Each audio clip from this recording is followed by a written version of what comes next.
Hi, everyone. Welcome back to another episode of Door to Door. I'm Virginia Stanley, Director of Library Marketing at HarperCollins. My colleagues are here. Christopher Laney, would you like to say hello? Hello, good to see you all. You're in for a Hi. treat. Yes, well, we're back for another episode, and this one is a super duper treat. We have joining us today author Aimee Molloy, author of The Perfect Mother and her new book, Goodnight Beautiful, which is coming out in October. Joining Aimee is her editor, Jennifer Barth, who's executive editor at HarperCollins, senior VP. Hello, Jennifer, and honorary member of the Library Love Fest team because she has been in the Tiki Hut and she has come to ALA and spoken to librarians, and we love her. And Elizabeth Weed, who is Aimee's agent, and she is with the book group, which happens to be an all-female literary agency. So Elizabeth, Jennifer, and Aimee Molloy, thank you so much for joining us today to talk about Goodnight Beautiful. So we thought we'd, well, first of all, The Perfect Mother. That was your debut, and that was an amazing book, which hit the Times list. Ah, that jacket, I love that jacket so much. Do you love it, Aimee? I love this jacket so much. Oh, So much. that book was as explosive on the inside as it is on the cover. I remember the first time that because it had taken a couple attempts as these things do, and I will never forget sort of opening the email with this and just like, oh, this is it. It's gorgeous. That's the one, right? It's so striking, and that book is such a great read. Maybe we can even talk about that for a hot second. But that was number 5 on the New York Times bestseller list. It got all the raves. It was a Library Reads pick. It's was an Indie Next pick, a Book of the Month pick, People Magazine Book of the Week. It went on and on. New York Post called it a must read. Just all the love for that book, and deservedly so. Just such a great, great book. Thank you. Thank you for writing it. And now, just a few years later, you've got another book, which, tell me about this jacket. Do you love it? I love it. Same, it was, gosh, I can't, Jennifer probably will remember better than I, but how many iterations of this we sort of had, and we had the moth theme pretty early, but again, it's Jaya, is that how you say her first name? Maselli is the designer, and she did both of my covers. And she just, if you walk into your independent bookstore and you see a beautiful book, there's a good chance that she was the designer of the jacket. She's such an artist. If you go to her website, it's just every cover you love. She's really talented. How do you spell her name? Do we know? Put that up there. Jayamiceli.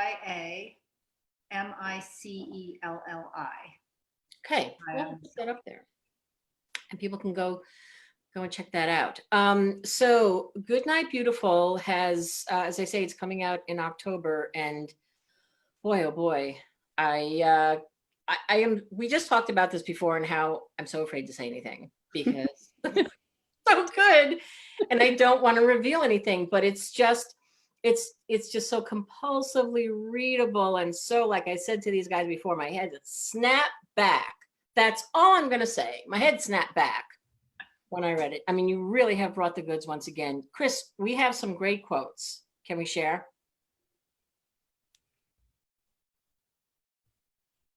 And Chris, you're muted if you wanted to say anything. Well, that's a drink. There we go.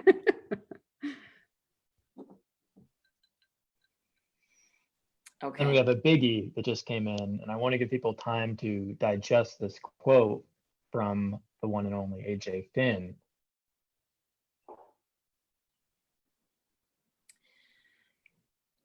It's pretty great. It's pretty great. And we'll have those up so you can go back and read those later. They are also on the Edelweiss page. And this book is I don't know. I found myself starting to take pictures of the pages because I was reading it on my e-reader, and it's just there are such funny moments. And she's just a wise ass, but it's just such a great book. I'm going to stop. I'm going to turn this over. I think what we're going to do first, Aimee, we're going to have you read the very beginning, the prologue. Yeah. We'll have your agent and your author take over and talk a little bit about this fabulous book, Goodnight Beautiful. Okay, thank you, Virginia. Okay, I'm going to read the prologue, which is very short with my old lady glasses. October 20th. The door opens and I look up as a man with ruddy cheeks and a crew cut walks into the restaurant, shaking rain from his baseball cap. Hey, sweetheart, he calls to the pink-haired girl mixing drinks behind the bar. Any chance you can hang this in the window? Sure thing, she says, nodding toward the piece of paper in his hand. Another fundraiser for the fire department? No, someone's gone missing, he says. Missing? What happened to her?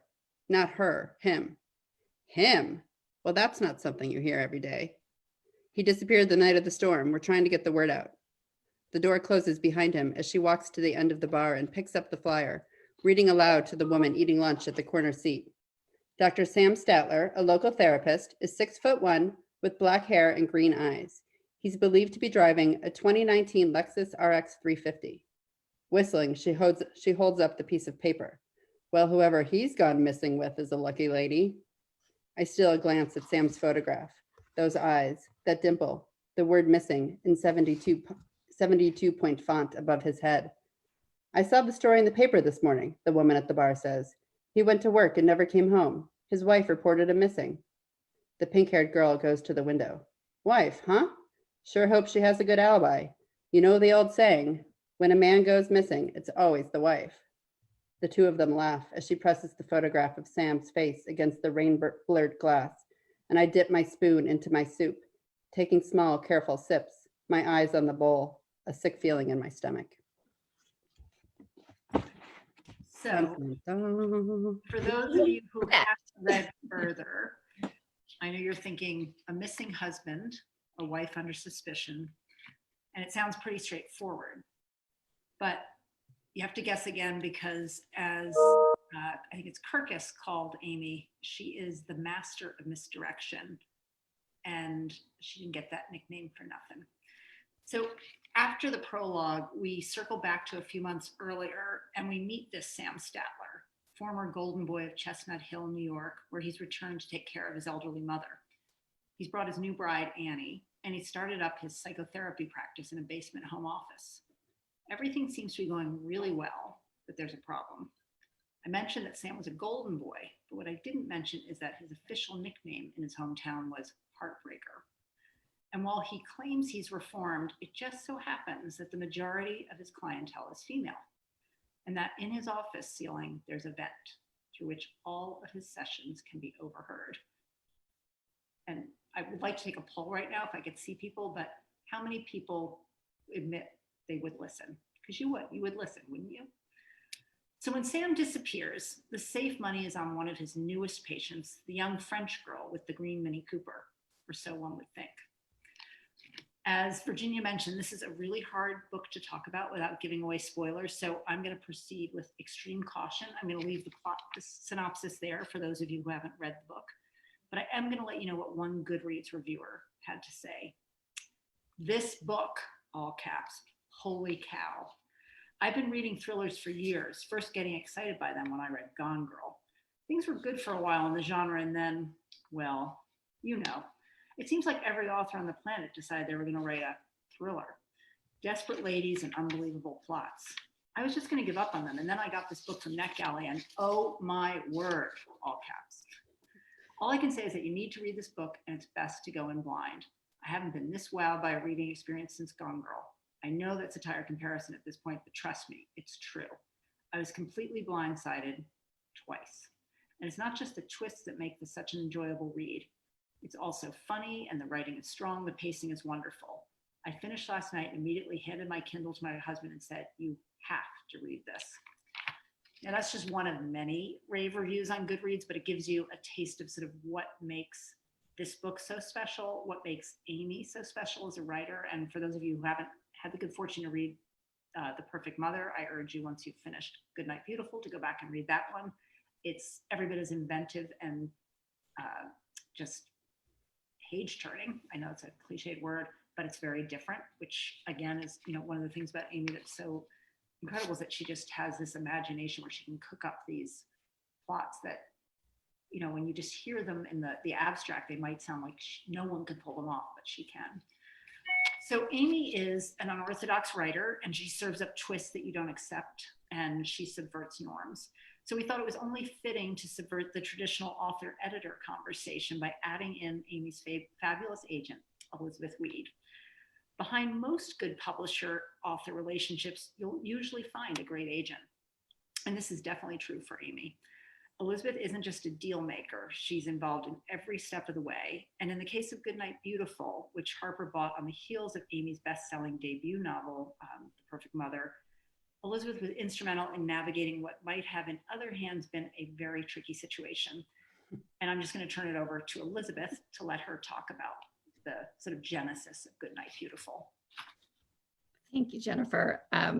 My husband and I have been watching a lot of TV in quarantine, and we've noticed a theme. I'm a literary agent. He works in real estate, that the real estate agent and the agent are always the bad guys. They just get a bad rap on all shows. So thank you for singing my praise. Yes, the origin story of Goodnight Beautiful is a little bit unorthodox. Coming off of The Perfect Mother, Aimee wrote 100 pages of a next book called The Hiding Place, which we sold to Jennifer and an enthusiastic HarperCollins. And correct me if I'm wrong, Aimee, I think you went off to write it and you kind of had a pretty quick deadline to finish it. Aimee called me and said, I have this other character speaking to me, and I want to try something different. And I told her, she just knew what she was doing. She knew the story. I said, go for it, right? I think I said, maybe write me that chapter of where you see the book going, and let's talk about it. And she did that, and it changed the trajectory of the novel completely. But I agreed with her. And so the next step was to convince Jennifer and Harper, who were very excited about this other book, that they needed to be very excited about this brand new book that they hadn't read. So we asked Jennifer to lunch. We probably blindsided her a little bit, but Jennifer, being awesome, listened, read the pages, and agreed and saw, the possibilities. So it was a little tenuous at first, but we just had such a good team of three that we made it work. Well, and what part of the thing that was, gave us pause was just that we were thinking book a year, Aimee's going to write a book a year. She's going to become this name brand author and brand name author, and we're going to have her, in the HarperCollins stable forever, and it'll be so great. And what Aimee did to the book, sort of turning it on its head, as it were, it just couldn't be done in the amount of time we had given her to follow up within a year. And that was the thing that we had to just sit there and say, oh, well, we thought we were going to have like the new book, 9 months later, that kind of thing. But once Aimee walked us through her vision for the new book, and of course, in the back of our minds, there's always the exception. There's always the Gillian Flynn who takes more time, writes a book that stays with you longer. And that's what we bet on with Aimee. And having seen what she did with The Perfect Mother, we knew that she could pull it off. But it was a little bit, we all were kind of holding hands and jumping. And yeah, when you read Goodnight Beautiful, you'll see it was worth the faith and, totally earned and worth the wait. Well, and to your point, that review that you just read on Goodreads, there would be a very different review there if we had done that other book. So you really pushed yourself and took yourself to the next level. And I, for one, am super proud of you and the book that you wrote. Thanks. I mean, I think it's funny because, the main thing is that this happened literally 6 weeks before the other book was due. So, I was telling Elizabeth and I were talking earlier, and I was like, oh, I really remember it so clearly, where the book, The Hiding Place, that I had sold to HarperCollins, was due the end of July, and it was June 5th. And I was like, really struggling with that book. And for so many different reasons. And I remember it was, literally, like, I can see myself sitting in my Brooklyn apartment at 10 o'clock in the morning, trying to finish this book. I have like 6 weeks left, and the ending was just falling so flat.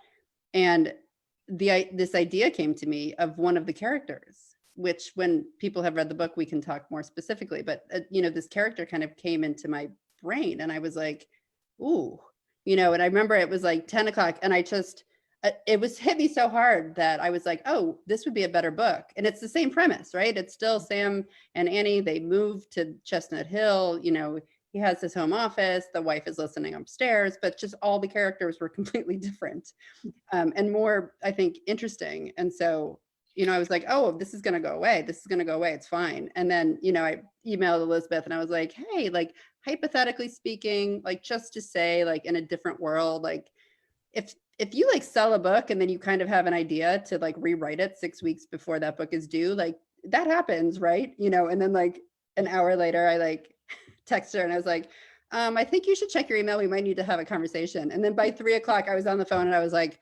we're so screwed. Like I'm gonna throw this book away. Like I can't believe, you know. And she was like, take the weekend and just like write it down, you know. And then she read it over the weekend and it was, I remember like Sunday she emailed Jennifer and was like, do you want to go to lunch tomorrow? You always know when that's like tomorrow that something is up.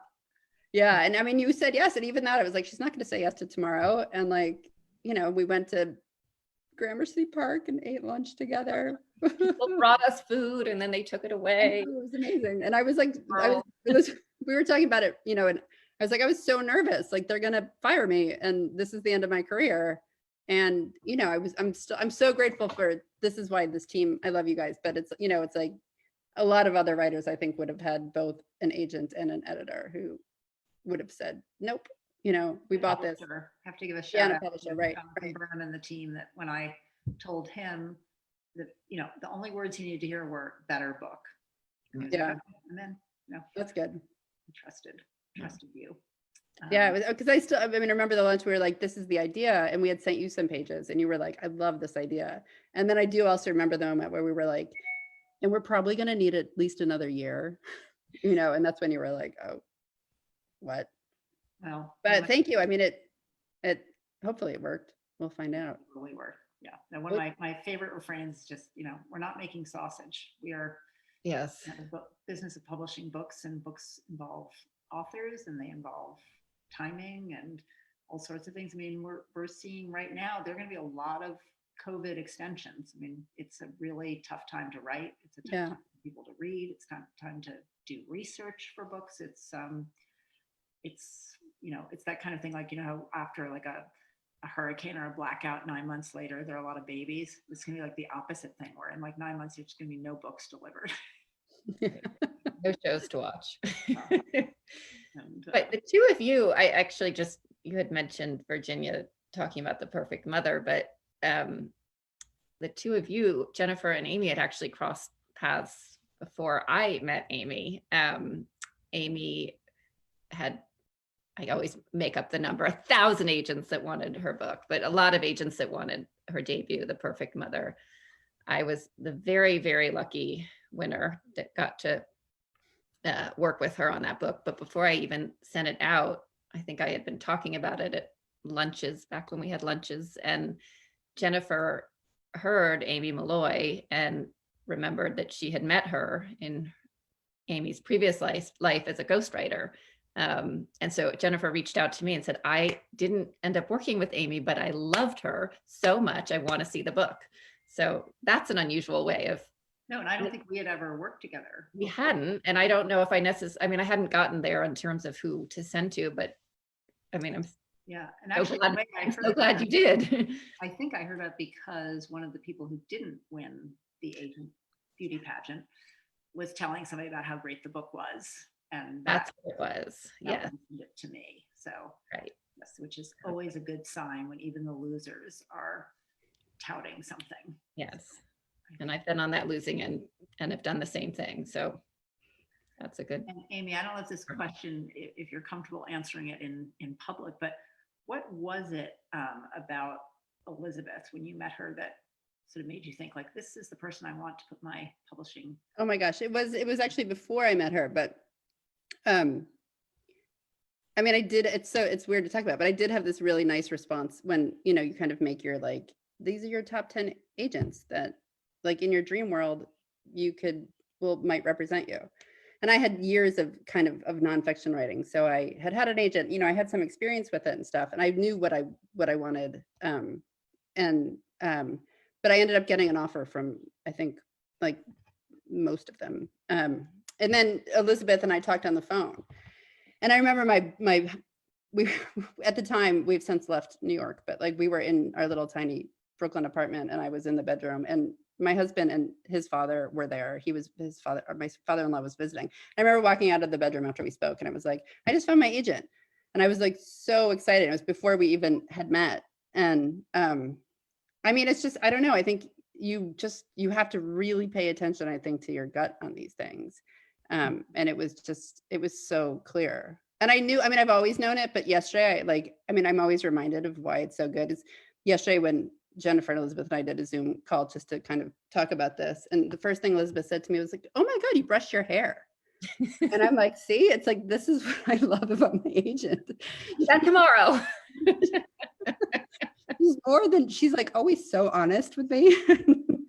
I will just add that I did not know that. I don't know if you told me that and I blocked it out, but I knew there were 10 other agents that wanted her or whatever, that I'm going to make it 1,000 because I like to embellish. But we had lunch and I thought it was going really well. And then I thought, oh, I've got to bring her back to the book group because we have this great conference room and this impressive list. And I have amazing colleagues. And we were all talking about how we work, which is very collaborative. And you left. And I think you were honestly just drained because you'd been doing these meetings so much, but you left and Julie looked at me and she was like, you didn't get her. And then you called. You did. But so we misread that situation. I think you were just tired and had made up your mind. And well, I was actually on my way to like another lunch with another agent, and it was a lot that day. Poor me. I mean, it's like, that's getting off on a side track, but you invited the agent, so you're getting the agent side. I've never looked back. Although I don't want to say this because I don't want all these, like, you're going to get all these new clients now. So, and then you won't have time for me. So I should just be like, you're okay. Yeah. You won't brush your hair anymore. I don't know if I need you to talk about my hair, but it's okay. Yes. Yes. But then, my job is then to go out with the book and with The Perfect Mother, you had many offers. And I'll put that question again that Jennifer put to me, to you, about Jennifer and Harper, and what was it about that connection? And was it editorial? I can't remember. Did you guys speak? That was a while ago now. Mm-hmm. Yeah. I mean, I had met Jennifer. So in my ghostwriting life, it was for a different book that she was editing. And so, you have these interviews where the potential ghostwriter meets with the author, I guess. And so we had met, and then it was when you told me that she was interested, I was just like, let's, like, I was so excited, and I think, like, there's so many reasons that I wanted to be at Harper, but I don't know. I'm listening to I'll Be Gone in the Dark podcast. And if anybody wants to like understand why you would want to work with Jennifer Barth, like, you should probably listen to the and read the book and watch the Netflix series, which, like, if you don't know, is a book by Michelle McNamara, I'll Be Gone in the Dark, about the Golden State Killer. And oh, good. The author passed away in the midst of writing it, which is just so tragic. And Jennifer had to figure out how to publish it. And it's like, she's like, I'm not talking to you, but she's just like, you're brilliant and you get stuff done. And as we like to say, like, you're as big of a nerd as me. Like, we can have these back and forth about a sentence, and Elizabeth, oh my God, two of them. Yes. We can belabor flap copy like we can belabor flap copy. Elizabeth is like, it's a I think it's great. it's a really, really good place, and that's all Aimee. So Aimee and a little AJ Finn helped us along the way. That guy should be a writer, I think. He should be. Yeah. No, he does. He knows how to craft. He does know how to craft. Blurb. So he's probably watching. Thank you, AJ Finn. So Aimee, I was just curious, like, in terms of influences and the sort of the writers that you read in the fiction realm that you think, this is where I want my career to go, or this is a book, like, I'm so jealous, I wish I had written contemporary mainly, I would think. Who's up there for you? Oh, Jesus. I don't have any idea. I mean, my agent and I have been having these conversations sort of, I feel like book 3 feels to me like a different, I don't know, it's a different place than book 1, and it's a different place than book 2, and it feels very specific. Where I guess it's like the book that you kind of now choose to which direction you kind of want to go in. And I really want to move away from like the thriller, but I'm really drawn to writing very suspenseful stories. So I don't know, honestly. I don't know. I mean, I think like Celeste Ng, I think has a very interesting thing going on. I mean, she's this, genius plotter and storyteller, and she's this also beautiful writer. And yeah, so I don't know, I'm toying with, ideas for the next book. And it's a little, it's really different than these first 2, I think, although it's still kind of page turning. The second one is the hard one though. What you've already done is about, going to the printer, that's the one, the sophomore book is the killer. I mean, it was so easy for you to write though, Aimee. What? I said it was so easy for you. Yeah, no problem. I mean, it was to the point where last week where we were talking about like the cocktail that we would have now, I was like, oh, can we still make changes? Because I think I could have had a different cocktail that was easy. Like if they had given her another year, you would have taken it. Well, that's, when it was like, okay, COVID's gonna, cancel the book. I'm like, oh, this is amazing. I can rewrite it. Uh-oh. Mute. My dogs. That's okay. But in terms of people, like when you're reading for pleasure and you think like, oh, this author, I know I'm going to be happy that I picked this person to spend my, quality leisure time when I'm not working on my own book. Yeah, it's funny because so for like 15 years, I was a ghostwriter, which, I mean, I'm sure most librarians know this, but, I have to kind of, somebody hires me to write a memoir, and I have to kind of encapsulate their voice. And which means that I can't read when I'm writing because it's too, I think that's why I was able to ghostwrite, is I can absorb kind of like rhythm and language pretty easily and try and channel that. But that happens when I'm reading. So, I would notice, like, not that I'm like reading Shakespeare, but if I'm writing something and then I read Shakespeare, like all of a sudden my work is like a little sonnety, so I have to like, I have to be pretty careful of what I'm reading. I mean, the thing I'm reading right now is Mark Burnett's autobiography, which is not that great. As you might imagine, it's like from 1984. And, I'm really, which is research actually for the next book, but I'm reading a lot of nonfiction right now. I'm reading, the pandemic book that everybody's reading. What is it called? October. Yeah. Month in October. Lawrence Wright. Oh yeah, the thriller. Right? Isn't That's that- fiction, right? Oh, I thought you were reading. Oh, we're reading that. I think Jennifer and I are reading that. The Lawrence, I mean, I'm halfway into the Lawrence Wright book right now as well and stuff. But so I don't know. I mean, I think it's my plan was that I basically this book, Goodnight Beautiful, was done March 1st. And it was really hard to write. And it was most weekends. And, my husband and I were kind of doing this handoff with the kids. And I was like, March 1st, the book is done. We moved last year. So we like bought our first house and we didn't have any furniture. And, and I was like, come March 1st, I'm just going to like relax and sleep and read. I had this whole list of books. Like, I'm just going to be by myself. My husband still was working in New York 4 days a week. And I was like, I'm going to have this house to myself and I'm just going to read, or we're going to have a global pandemic and I'm never going to have 1 second to myself. So, And never be alone. yeah, I didn't anticipate this. So, But I do think yeah, but so I wish I could answer that, but I'm such a bad reader right now. I'm like really struggling. But I think speaking to your comment about not wanting to sort of be pigeonholed as a suspense writer or a thriller writer, the fact that inside of Goodnight Beautiful there is an homage to a suspenseful horror writer, Yeah, I think is also what makes you so interesting as a writer, that there is an element to Goodnight Beautiful. I think we captured it, or Jaya captured it with the cover, that is a little bit horror. Yeah. sort of creepy and scary. And so I don't know if you want to talk about the book to which Goodnight Beautiful is a bit of homage. Are we talking about it? I think we should talk about it. Yeah, so there's, there are Librarians will probably, wanna know. well, wait, what? I think librarians will want to know because Okay. people love it. So there is some connection to Stephen King's Misery. And I mean, it's not only like figurative, it's also literal, because in the book, Sam, the therapist who goes missing, he reads Misery, and it's sort of, it has this running theme throughout. And I mean, I just think Stephen King is we sent him a book, and I was just like, Elizabeth was like, just write him a note and send it tomorrow. And I was like, Nobody writes him notes. well, I was like, you want me to write Stephen? Okay, I'm just going to sit down and like write Stephen King a note. So I was like, can I have 3 weeks to just like go on long walks and think about it? And even now after I sent it, I was like, oh, I should have said this.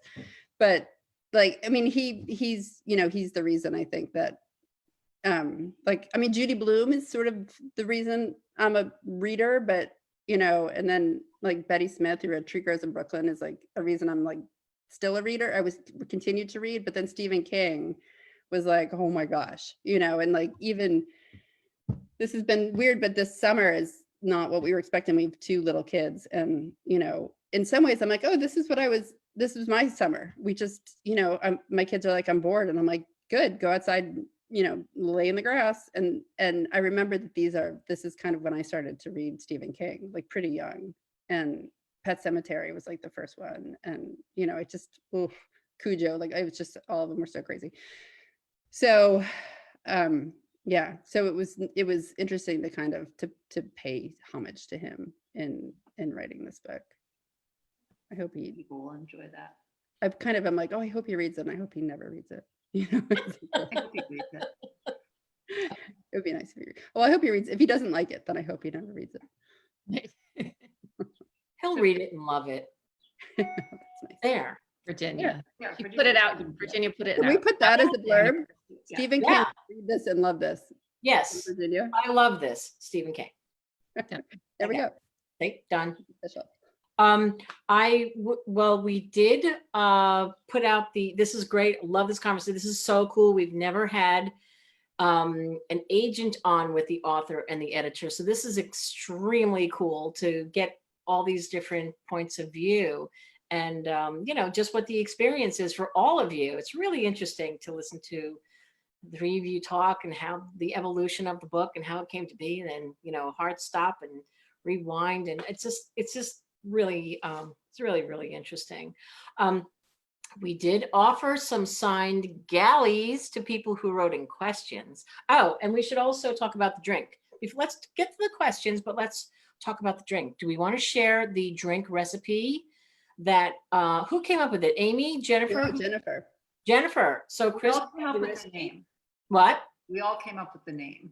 You all came up with the name. Do we have the recipe to share? There it is. The heartbreaker.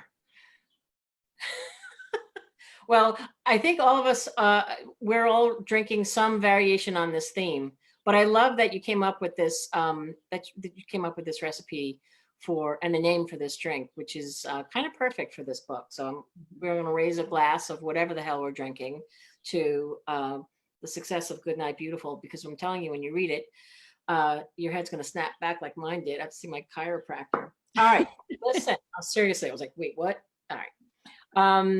So let's get to some questions. Let's see, we'll start at the top because we said the first 10 or whatever.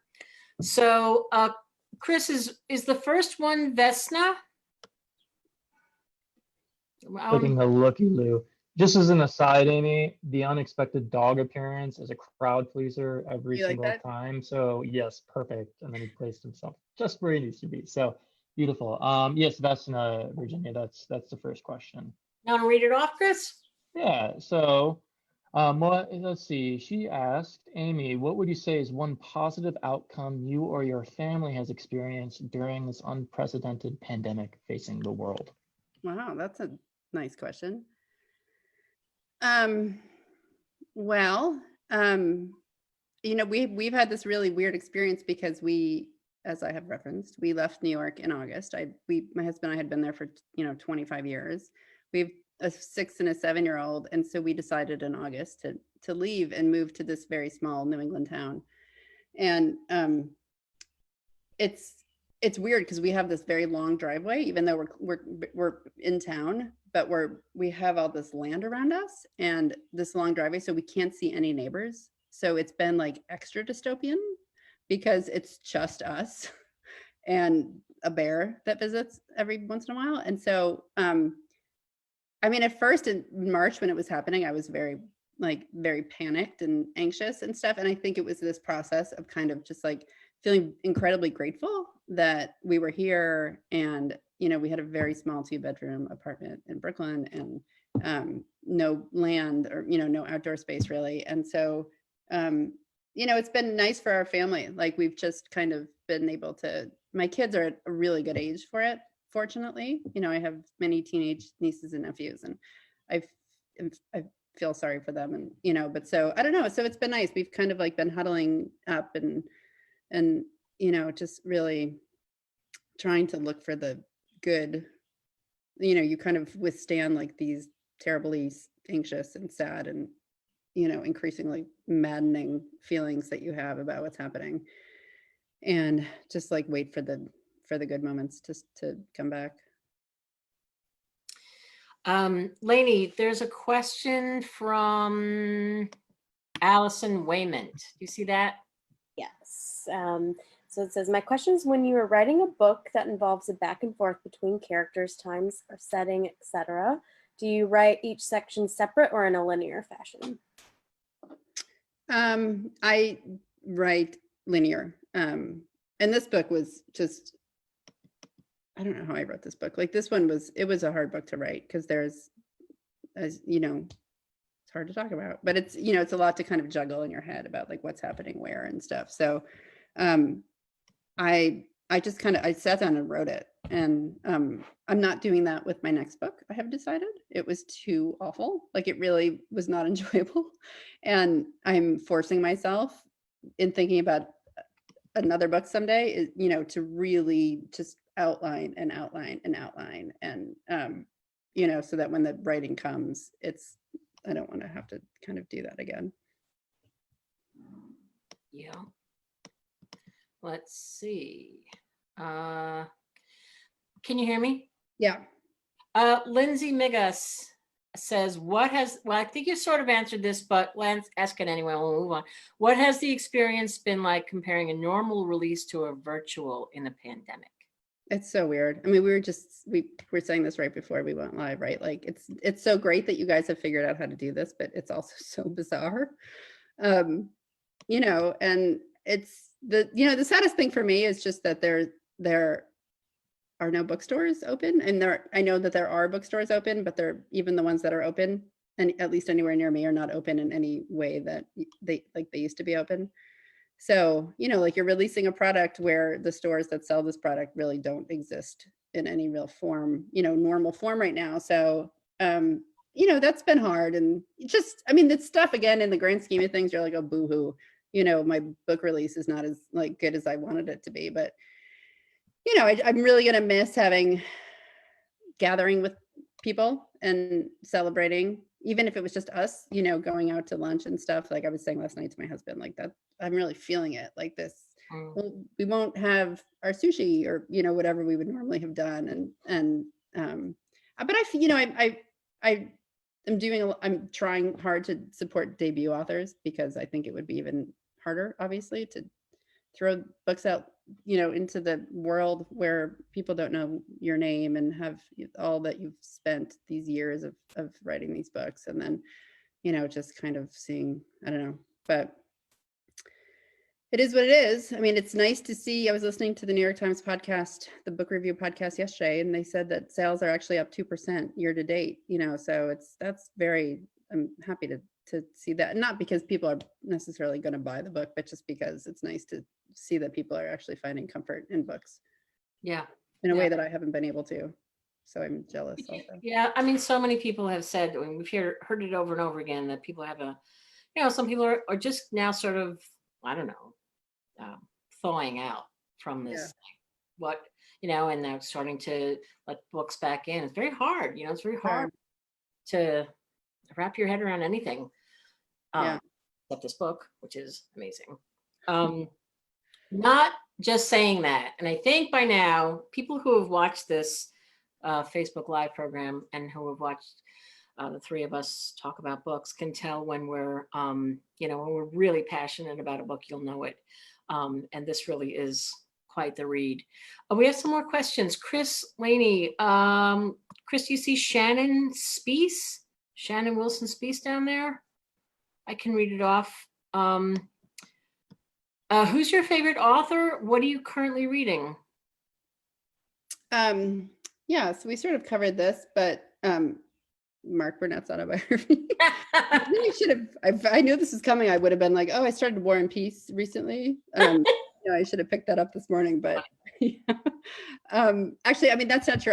Our library just reopened and we could do curbside pickup. So I have Such a Fun Age and Vanishing Half. And a third one that I can't remember that are sitting on the table outside the library for me today. So, I can't wait for both of those. And my kids are at camp this week for 1 week of camp, like this outdoor play group. So that's my plan for the rest of the week, is just to read all these books that everybody's talking about. Right. Wendy Wilson Bartlett from Cuyahoga is listening in, and she is just loving hearing the agent side and the kind of trust. She says that kind of trust in their authors is pure HarperCollins. Yay, Wendy. Chris Lane, did you see more questions that we can ask? There's a nice group of people here. Yeah, our friend Jennifer Winberry asked about the jacket, because both this and The Perfect Mother are such beautiful jackets. How much input do you have? What's that conversation like?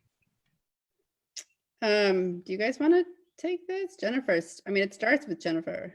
Yeah. Well, I mean, I'll say I had a boss early on in my career who was very difficult to please and a real taskmaster. But the one thing that she was kind of, I wouldn't say a softie on, but the one thing she stressed that I stuck with me is, she would say no to requests for ads. She'd say no to requests for tours, that kind of stuff. But anytime an author was unhappy with the jacket, she would just say, go back, try again. She's like, it's the one thing that you can give an author. You can't promise them reviews. You can't promise them, the love, or, today you couldn't promise them a Jenna pick, all those kind of things. But you can promise them a jacket that they feel proud of and that they like. It's the one thing. So there's no one set jacket for any book. So if you don't get it the first time or the third time or the 20th time, there's a jacket out there that everyone's going to be happy with. So keep trying until you get there. And I think it was a really good piece of advice, because if people don't like their jacket, then just the whole thing gets tainted from the beginning. It really matters. And sometimes, honestly, I've had book jackets where an agent's loved it and authors loved it. Everybody else in the house has loved it. I haven't personally loved it, but it doesn't matter, because it's about the author feeling good about, sort of the face that's being shown to the world. It's basically their face, their book jacket. So with The Perfect Mother, I think for whatever reason, there was some jacket Jaya had designed that we all agreed was so great, so we wanted her to work on it. And she tried a few things that just weren't coming together. They weren't feeling right to us. And then I can't remember if we said the words explosion or this or that, but anyway, she came back, and I don't know if people have seen, I should have asked to show this, but for the paperback and for the galley, what we had the bouquet, the full bouquet of flowers intact. And then you opened it and you saw that explosion. So you knew what it was. And it just, it was genius, And then for this one, we, shared parts of the manuscript, we shared adjectives, we shared ideas. And, some authors are not as good at communicating what they want. Amy's really good at it. So she could say, this is too dark, or this isn't dark enough, or this feels like too creepy, or, that kind of thing. And so it's a process of trying 4 things, saying one of the 4 is close, and like you're getting warmer, boom, you got it, kind of thing. And that's the process we had. I think this one took maybe a little longer. It took a little longer, but am I remembering correctly? You didn't mean this for the cover, Amy, but you did send this sort of cool arty photograph of your husband through a screen with a moth. Yeah. And that you sent around. And from there, we played with the moth motif, Good and memory. we had the red cover at first with the moths, which we really liked. But this one, Yeah. I think, I should have, that would have been fun to show that picture. It's Yeah. so creepy because he's Yeah. like, he's behind a screen and there's a big moth on like on the other side of the screen. on the other side of the And screen. I remember looking at it, I was like, oh my God, this is going to be the book cover. And he's like, thanks. Like, then like the creepy person behind, like with the moth coming, like covering the eye. And I was like, yeah, it's great. You look so terrible here. But, We don't even focus on him. But also, I mean, moths were a bigger part of the book once than they are now. So it's kind of interesting, but it was an evolution, and I forgot about that. That it is very helpful that often it's like even a kind of a mood board that you can show a designer to say, this is the kind of feel, this is the vibe, like not this picture of her husband with the moths. we should put more moths in. Did we go to print yet? And then we had some, and then we get in our own. That up until October 12th, you know that. I'm going to be in the bookstores with a Sharpie. Too late. But we get in our own little world, and then we have to have, we'll see a jacket and we'll share it internally, and Elizabeth will share it with 4 people. And sometimes you will get that thing of like, you guys have been a little bit in your own world, and this is too creepy. Like we have to get some distance and some feedback. And right. Fortunately, like we work with teams that are really good and responsive, and but also prize originality. Like this isn't a safe jacket. It's not like there've been a million jackets like this and it's just going right into a slot. Like I think it's a bold one that is as different as the book is. Yeah, I love it. We have another question from Jennifer Winberry. I think this is interesting. She says, I always feel like the second book is the hardest. Now that your second book is ready to come out, do you feel the pressure is off you? Yeah.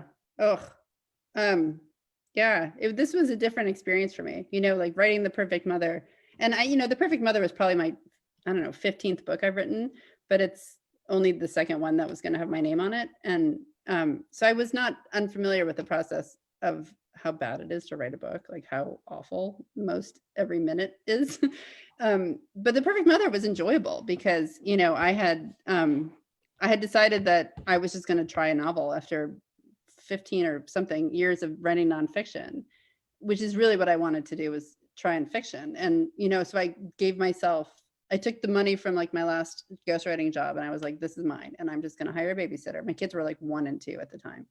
And I was like, I'm just going to do this and nobody can stop me. And like, you all have to deal with it. Husband, kids, cats at the time, like you all have to deal with it. And, and so it was fun. And I was like, nobody's ever going to read this. Like my mother's going to read this and be like, that's cute, and then it just didn't. And then it turned out that like Elizabeth wanted to read it and Jennifer wanted to read it, but it was just it felt more fun. It probably wasn't as fun.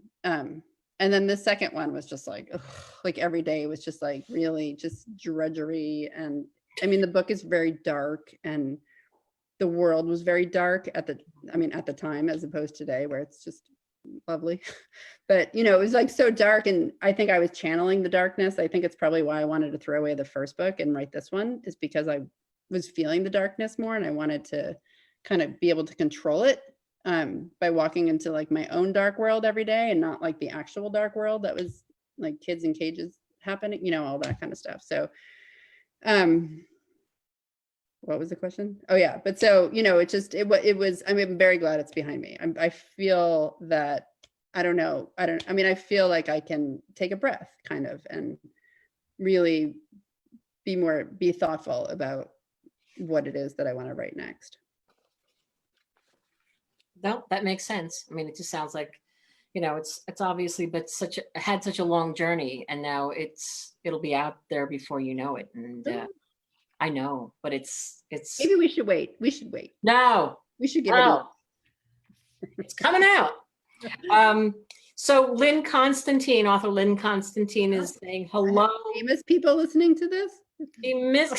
She misses you, and she says hello. We have so much love here. Donna Wilder from Stony Brook is saying hello.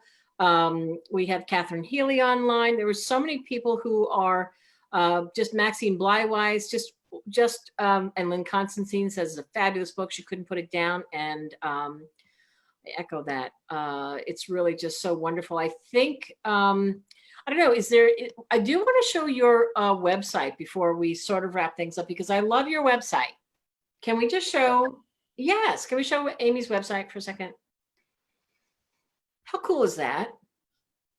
This is a very unique website. That's across the street from me. Oh my God, really? Yeah. Can I come over? Yeah, please. Do you Can my babysit? Chris Two come kids. too?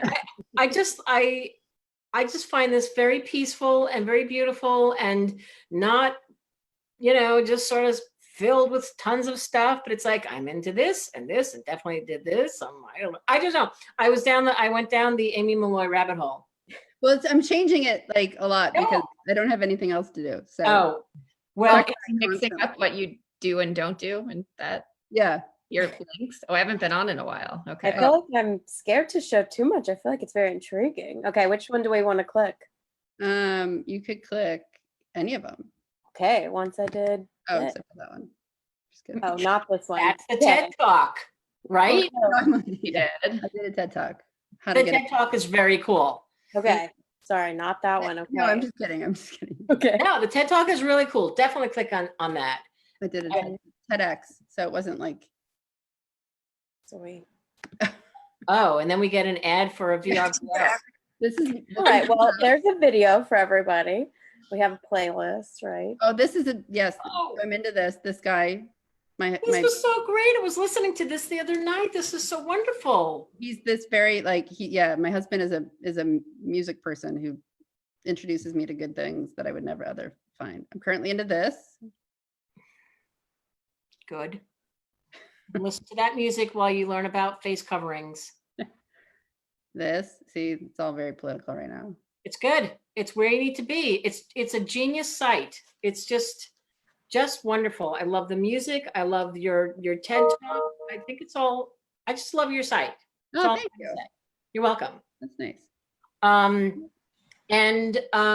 I don't know. We are almost at a full hour of talking to Aimee Molloy, her editor, Jennifer Barth, her agent, Elizabeth Weed. This has been so cool listening to the three of you talk about the journey of this book, how you all met and how this book sort of brought you all together, a whole different level.